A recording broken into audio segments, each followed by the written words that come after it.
가운데 제가 참 위중하게 보고 있는 것이 여론조사인데요. 오늘 아침 발표된 한국갤럽 여론조사에 보면 윤석열 탄핵에 찬성한다 64, 반대한다가 32 나왔습니다.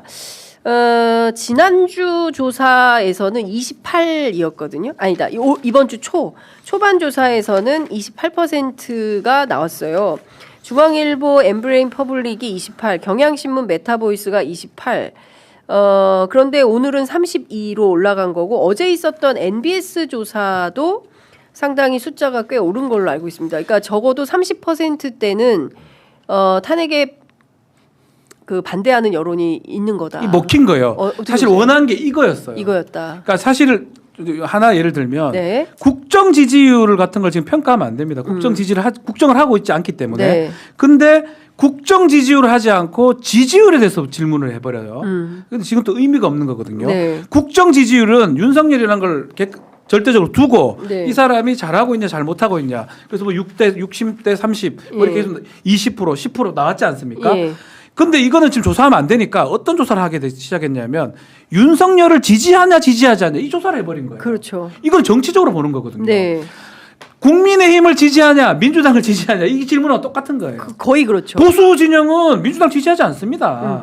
그 질문을 했을 때 국정 지지를 물어보면 많이 떨어지더라도 윤석열을 지지하자 지지하지 않냐 이 질문을 하면 안 되는 타임에 해버리기 때문에 뭐 저는 그 조사도 잘못됐다고 보지만 네. 40%까지 나오는 거예요. 그렇습니다. 탄핵도 마찬가지예요. 지금 단계에서 정치 지형화돼 버렸어요. 그러니까 여론조사 회사가 저는 뭐 충분히 할 수는 있다고 보지만 질문지도 그렇고 뭔가 의도를 갖고 지금 하는 게 아니냐 일부 여론조사는 네. 그런 측면은 나중에 문제가 많이 될 것 같습니다. 그거 40% 나온 한국 여론 평판 연구소인가 거기 조사는 문항 설계 자체가 문제가 잘못했어요. 많았는데 그렇죠. 그래도 NBS나 한국갤럽 같은 경우에는 정통성이 있는 조사 아니겠습니까? 제가 보기엔 요거는 해석을 조금 달리해야 될 것 같아요. 그러니까 30%를 넘나드는 탄핵 반대의 여론조사 결과는 네. 정말 윤석열의 복귀를 원하는 약 10% 내외의 여론과 탄핵은 될 것 같은데 탄핵 이후에 맞습니다. 치러질 조기 대선의 결과가 나는 찬성하기 어렵다. 그러니까 이게 탄핵이 되면 조기 대선이 60일 이내에 실시되는 거고 그렇게 되면 뭐 우리가 8년 전의 경험에 비춰볼 때 제1야당의 대선 후보가 당선될 가능성이 매우 높은데 나는 그건 싫다. 네. 이 여론 대략 20% 내외가 합쳐진 게 네. 30% 내외의 탄핵 반대로 나타나는 거 아닌가 싶어요. 그러니까 극소수를 제외하고는 윤석열 탄핵이 안 될 거다. 네. 윤석열이 복귀해서 다시 대통령으로 권한 행사를 할 거다. 아니면 권한 행사를 했으면 좋겠다는 건 제가 보기엔 극히 일부예요. 없다고 봐야죠. 네, 근데 탄핵은 어차피 될 것 같은데 그 탄핵 이후의 결과가 나는 싫다. 네. 이것까지 합쳐진 결과 아닌가 싶어요. 그러니까 네. 요거를 설명을 잘 해줘야 됩니다. 맞아요. 예. 탄핵이 되냐 안 되냐 옳으냐 그르냐 요걸로 자꾸 이 해석을 하거든요. 지금 김영환 의원님 말씀하신 것처럼 네. 그런 것들이 다 포함된 거예요. 정치적 어떤 스탠스라고 봐야 돼요. 이재명이 싫다라는 게 여기 반영이 된 거라고 봐야 됩니다. 예. 탄핵이 아니고 네. 그 뒷부분까지 예. 조기 대선이면 이재명이 되는 게 예. 그걸 받아들이기 어렵다. 조기 대선 안 가려면 탄핵되면 안 되지 않느냐. 이런 논리까지 전개가 예. 되는 거거든요. 그렇죠. 그러니까 지금 상황을 보면 양대 정당에 대한 그 지지도 조사가 국민의힘 이번 주 조사에서 한국갤럽 조사입니다. 34, 더불어민주당이 36, 그리고 무당층이 19% 나왔는데요. 이거는 12.3 비상계엄 이전의 지지율로 돌아갔다라는 겁니다. 그러니까 그럼 왜 그런 거냐? 8년 전에는 이게 여당의 분당을 해서 바른정당이 이제 있었고 그리고 범보수가 상당히 위축된 이런 상황이었는데 이번에는 계속 우기면서 아니라고 하면서 또 그 정광훈 목사 등이 나와서 집회를 하면서 상황을 반전시키려고 하니까 이게 여론시장에 반영이 되는 거다. 이제 네. 박 변호사님께서 분석해 주신 그 내용이 고스란히 정당 지지도에도 이게 투영이 된다. 이렇게 그러니까 볼 수 있을 것 같아요. 결국은 우두머리가 거기 있기 때문에 이런 일이 일어나는 거예요. 만약에 네. 체포됐잖아요. 네. 이런 일 안 일어납니다. 지금 버티고 앉아 있고 또 그것을 본인이 의도한지는 모르겠어요. 옆에 네. 있는 딴 사람이 의도한지 몰라도 국민의힘 의원들도 마찬가지고요. 그 안에 있으니까 어떤 논리를 뭐 사실 제가 봤을 때 거의 다 생떼고 어거지 쓰는 건데 네, 네. 뭐든지 가가지고 너한테 뺏지 않느냐, 뭐 소리를 막 하고 있거든요. 네. 법률가들도 그 이유는 딱 하나입니다. 이런 상황을 만들고 위해서. 네. 그리고 국민들 중에 일부가 또 보수 언론도 마찬가지고 헤드라인을 그렇게 달기 때문에 그래서 결집하는 효과라고 봐야 되겠죠. 제일 큰 이유는 사실은 타이밍을 놓쳐서 그래요. 그렇죠. 맞아요. 사실은 12월 3일 날 밤에 비상계엄 선포되고 바로 해제가 된 이후에 12월 7일 날 토요일 날 탄핵 소추가 이루어지고 그 다음 주에는 윤석열이 구속이 됐었어요. 맞아요. 예. 그 스케줄로 가면 국힘도 이런 스탠스하고는 전혀 다른 모습으로 갔을 거예요. 갔을 거예요. 예. 그러면서 이거는 완전히 사고 친 거야. 정신 이상한 사람이. 네. 그리고 여기는 그냥 우리 사회에서 그 어떤 격리가 이루어지면서 네. 다른 구도로 갔으면 이렇게 안 흘러갔을 텐데 이게 뭐 수사기관 간에 경쟁하다가 뭐 네가 해라 내가 한다 맞아요. 뭐 하다가 가져가더니 타이밍을 놓쳐 계속. 맞아요. 너무 질질 끌고 제대로 못해. 네. 그러면서 말씀대로 이 구도가 당연히 내란에 대한 처벌과 탄핵은 빠른 속도로 갔어야 되는데 시간이 지연되면서 이게 진영 대결로 간단 맞습니다. 말이죠. 예. 그러면서 엉뚱하게 지금 예. 여론조사 결과도 나오고 있는데 근데 문제는 국민의힘이 오해하지 말아야 될 게 정당 지지도 34대 36, 2% 오차 범위 내로 나온다고 지금 그러면 내일 모레 만약에 선거를 치르면 국민의힘하고 민주당이 선거 결과가 비등비등하게 나오냐?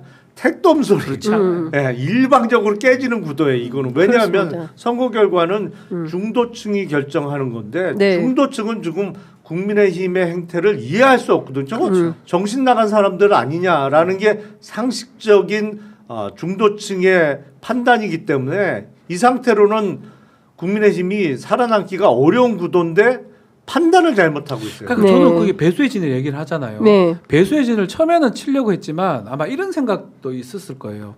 빨리 체포가 되거나 해결이 되면 국민의힘은 그걸 선택할 수밖에 없는 상황인데 계속 시간이 끊어지니까 계속 배수의 진을 더 배수의 진을 그렇습니다. 치고 있는 네. 거거든요. 김용남 의원이 지금 말씀하셨지만 궁극적으로 봤을 때는 국민의힘한테는 이게 악재가 될 가능성이 매우 높습니다. 그렇습니다. 옛날 새누리당 때 박근혜가 비대위원장이가 부활할 때 네. 그때 지역 감정 이용해가지고 결국은 정상 정당으로 다시 돌아왔었잖아요. 그때는 이게 가능했었지만 네. 지금의 일은 차떼기 그때 뭐 이런 일하고 지금 내란하고 네. 많은 국민들이 목도한 상황하고 과연 같이 볼 수 있을까? 그렇습니다. 그 말씀에 중도층이 매우 중요합니다. 네. 중도층이 6대 3이라고 봐야 되거든요. 그 6도 3도 저는 더 이쪽으로 간다고 보면 그 사람들의 각인의 국민의힘 정당은 아주 말도 안 되는 정치적 결사체가 될 겁니다. 지금 논리 전개하는 것도 마찬가지고 권성동, 네. 권영세.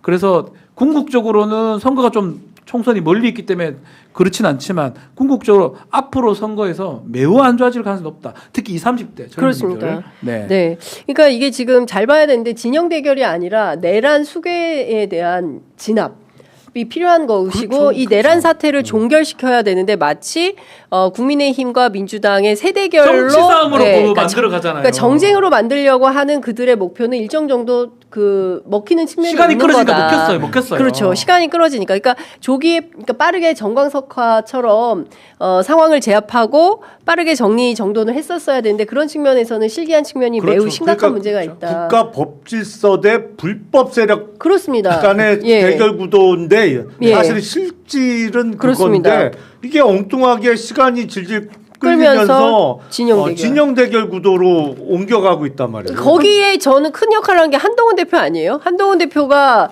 막 대통령 놀이하면서 막 안타깝죠. 이상한 상황을 만들고 또 한동훈 대표가 예. 사실은 제일 잘했어요. 계엄 해제. 예. 그날 당일날 너무 잘했어요. 예. 그 다음 날부터 또 10번 이상했죠. 바뀌면서 결국 예. 축출당했지 않습니까? 국민의힘에서. 맞습니다.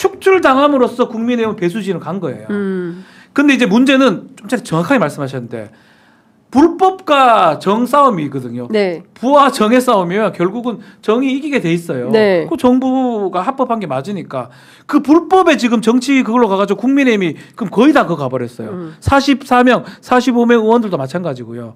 국민의힘이 저는 가장 답답합니다. 사실 네. 지금 상황에서. 지금 보면은 그 또 하나는 최상목 권한대행에 대한 직무평가가 있었는데 긍정 31, 부정 56 이렇게 나왔습니다. 그러니까 긍정보다는 부정적으로 역할을 못하고 있다는 데에 평가가 우세하다 이렇게 볼 수가 있을 것 같고요.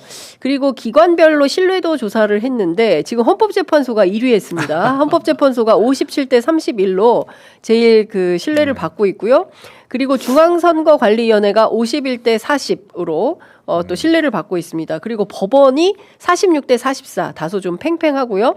그 밖에 공수처가 상당히 부정평가가 높습니다. 15대 74, 아이고, 74로 아이고, 공수처 그러네요. 부정평가가 네, 굉장히 큰일 났네. 높다. 그리고 검찰입니다. 검찰이 22대 69로 부정평가가 69% 검찰. 그러니까 지금 보면 가장 불신받고 있는 집단이 검찰, 공수처 이렇게 되고요.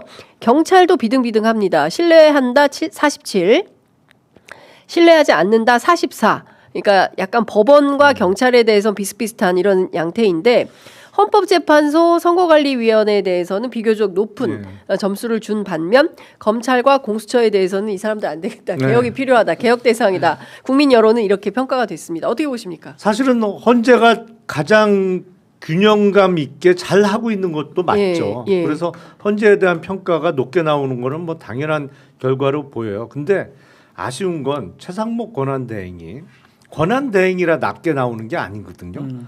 노무현 대통령 탄핵 소추됐을 때 고건이요. 고건 총리가 권한대행을 하면서 그때 당시로는 압도적인 맞습니다. 차기 대선 주자 1등 나왔습니다. 맞아요. 왜냐하면 무게감 있고 안정감 있게 대행으로서의 역할을 적절하게 했거든요. 네. 최상목 대행에 대한 평가가 이렇게 부정적으로 나오는 건 가장 큰 이유는 기준을 설정 못해서 그래요.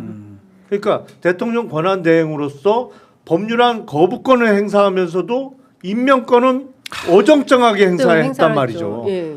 아니 법률안 거부권을 행사할 정도면 당연히 더군다나 국회 추천목의 헌재 재판관은 임명을 했어야죠. 했었어요. 네, 그렇죠. 그러니까 일관성만 유지를 해도 지금보다 훨씬 좋은 평가를 받았을 거예요. 네. 근데 국가기관이 영속적이지 않습니다. 절대로. 그래서 지금 공수처나 검찰은 정말 긴장해야 되는 상황이에요. 네. 아니 국민의 신뢰를 이렇게 못 받으면 그 기관은 없앨 수도 있는 거예요. 더군다나 그렇습니다. 공수처는 신생 기관이기 때문에 네. 없애는 거 어렵지 않아요. 그리고 검찰도 지금 누리고 있는 권한도 언제든지 바뀔 수 있는 거예요. 그렇습니다. 모든 국가기관 어떠한 선출직이라도 국민의 신뢰가 바탕하지 않으면 네. 그 지위는 유지할 수 없는 거예요.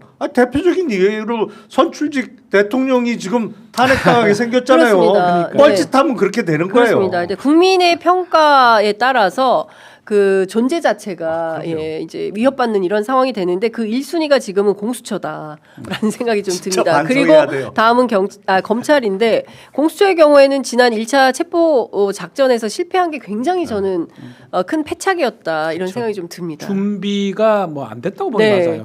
준비도 안 됐고 예. 의지도 없다고 보여요. 그러니까 욕심만 있고 욕심도 있었나 싶을 정도로 공수처의 사건이 감으로써 네. 검찰에 있을 때보다 시간이 다 끌어졌고 지금 오늘 말했던 시간이 끌게 됐던 가장 결정적인 요인이 탄핵이 일주 미뤄진 것도 있지만 더 중요한 거는 공수처에 가가지고 소환 뭐 몇 번 하다가 소환 응하지 않고 체포영장 집행 못하고 그러다 보니 시간이 이렇게 끌어지고 네. 나라가 지금 두 쪽 난 상황으로 지금 보이는데 그 공수처가 결정적 역할을 하고 그러니까 결과론적으로 이런 얘기가 좀 죄송하지만 네. 정말 내 통자가 있나 생각이 들 정도로 못하고 있거든요. 네네. 실제로 공수처 집행 들어갔을 때 전날 대통령이 편지를 보냈어요. 지지자들한테. 나 막아달라. 네네. 그리고 경호처에서는 우리가 무조건 막겠다라는 의사를 보여줬는데도 네. 어젠가 현안질이 갔을 때 공처장이 그 답변했거든요. 막으면 특수공무집행방해로 현행범 체포할 수 있다. 네. 국회의원 잡을 수 있다. 그때 그렇게 하고 갔어야 되거든요. 근데 그거 못하고 그냥 백에서 돌아왔잖아요. 네. 그때부터 공수처의 어떤 지지 어떤 신뢰도는 바닥이 된 게 아닌가. 17도 15라 그랬습니까? 네. 많다. 15도 많다. 예, 15도 많다. 그런데 저는 한 가지 저희가 이제 앞에 그 탄핵 찬성 반대 여론을 말씀드리지 않았습니까? 근데 그 2023년 8월에 CNN이 조사했을 때 당시 공화당 지지자들 같은 경우에는 이게 부정선거다라고 생각하는 게 69%였어요.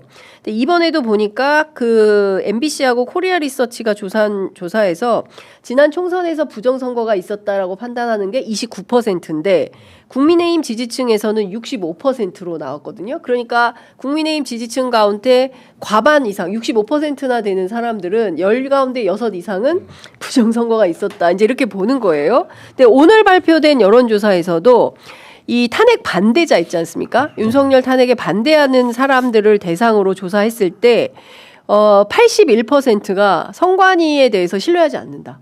그리고 모든 기관에 대해서 부정적이다. 이제 이렇게 생각하는 사람들이 전체가 카운트가 되는 거죠. 그러니까 찬성 64대 반대 32. 그런데 이 32% 안의 81%는 선관위 신뢰를 안 하는 거예요. 그래서 개헌군이 들어가. 아니 근데 어떻게 봐야 됩니까? 야. 이른바 그 부정선거로는 네. 역사가 깊어요. 사실은 최근의 현상은 아니에요. 그러니까 황교안 총리부터 생각이 아니 납니다. 뭐 그 이전에도 네. 제가 이제 그 대학 학번이 88학번이거든요. 근데 87년 12월에 대선이 있었잖아요. 네. 그 대선에서 노태우 후보가 당선됐어요. 당선됐죠. 예. 근데 88년 3월에 제가 대학을 들어가서 뭐 그때는 이제 서클도 좀 하고 하니까 네, 예. 학생 운동권의 전반적인 그때는 학생 운동권 내의 상식은 뭐냐면 87년 12월 대선이 부정선거라는 거예요. 그때 처음으로 컴퓨터 집계가 도입이 됐어요. 그 전에 이제 주판 뭐 사람 계산으로 합계표를 내다가 야, 주판 오랜만에 듣는다. 그때 대선에서 처음으로 컴퓨터를 이용해서 합계를 냈어요. 득표 이런 거를. 예. 근데 그 컴퓨터 조작에 의한 부정선거다. 그게 그때 당시로는 이의를 달 수 없는 운동권 내에서는 그냥 상식으로 통용되고 그거에서 과연 그게 가능해요? 뭐 이런 얘기하면 이제 선배들한테 혼나고 뭐 이런 거였거든요. 그러니까 그 본인 이게 정치적 지지도 일종의 연애 감정 비슷하잖아요. 본인이 응원하고 좋아하는 정치인은 뭐 연애 상대처럼 꼭 잘 되고 그 사람의 좋은 면만 눈에 보이고 그 사람을 미워하거나 반대하면 이해할 수 없는 거예요. 뭐 그런 일종의 그런 감정이 있기 때문에 항상 정치적인 결과로서의 투표 결과를 받아들이기 그렇죠. 쉽지 않은 네. 그런 게 분명히 있다 보니까 부정선거론이 쉽게 먹히는 측면이 있는데 네. 제가 그때 그 88년, 89년 대학 그 다닐 때 갖는 의문은 그거였어요. 아니 그게 정말 부정선거였으면 한두 사람이 관여하지 않았을 텐데 많은 사람들이 관여해야 할 수밖에 없는데 그 중에 양심 선언하는 사람이 한 명도 안 나온다고? 그게 어떻게 계속 비밀로 지켜질 수 있다고? 그런 의문을 가졌었거든요. 네. 아니 그거는 지금도 마찬가지예요. 똑같아요. 정말로 총선이 최근 2번의 총선이 부정선거였다? 한두 사람의 그 조작으로 가능해요, 그게? 몇만 그러니까요. 명이 개입해야 돼요. 그러니까. 그 투표 용지부터 안 돼요. 그 가짜야 부정선거가 그러니까. 된다면서요? 그건 이제 본인이 받아들이기 싫은 싫으니까. 투표 결과가 나온 거에 대해서 네. 뭐 그런 얘기가 좀 더 귀에 솔깃하게 다가오는 측면은 있을 수 있는데 네. 그걸 정말 믿으시면 안 됩니다. 이거는 그건 불가능해요. 민주당 진보 진영도 마찬가지예요. 이런 얘기 똑같은 일이 있었거든요. 박근혜랑 문재인 그 당시 선거 2012년? 때 누가 봐도 본인들이 봐서 문재인 당선될 것 같은데 안 네. 되니까 네. 뭔가 부정선거가 작동한 거 아니냐 네. 그 믿음이 확고했던 적도 있었어요. 저도 똑같은 생각을 했었거든요. 네. 아니 몇만 명이 지금 몇만 명이 세뇌당하거나 그래야 돼 가능한 일이냐.